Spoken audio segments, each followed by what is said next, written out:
સાળંગપુરના સુપ્રસિદ્ધ કષ્ટભંજન હનુમાનજી મંદિર ખાતે આજે ભગવાન જગન્નાથજીની રથયાત્રાનું આબોહૂબ શણગાર કરવામાં આવ્યો હતો. અલગ અલગ પ્રકારના રથો તૈયાર કરવામાં આવ્યા હતા. વિવિધ ફૂલથી પણ ભગવાનને શણગાર કરવામાં આવ્યો હતો.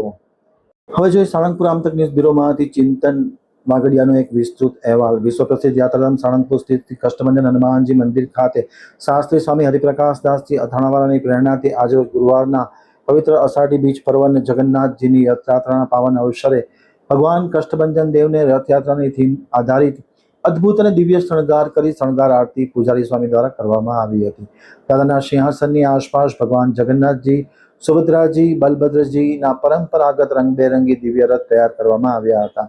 શ્રી કષ્ટભંજન હનુમાનજી દાદાના હૃદયમાં કમળમાં બિરાજમાન ભગવાન જગન્નાથજી, સુભદ્રાજી, બળદેવજી બિરાજમાન હોય તેવા અલૌકિક વાઘા અને આભૂષણ ધારણ કરવામાં આવ્યા હતા. દાદાના ચરણોમાં વિવિધ પ્રકારના કઠોળ મગચળા અર્પણ કરવામાં આવ્યા હતા. રંગબેરંગી ઓર્કેસ્ટ્રાના ફૂલોથી શણગાર કરવામાં આવ્યો હતો. મંદિરનું ગર્ભગૃહમાં પુરીની રથયાત્રા અને ભક્તોની ભીડની ઝાંખી કરવામાં આવી હતી અને મોટી સંખ્યામાં ભાવિકોએ દર્શનનો લાભ લીધો હતો.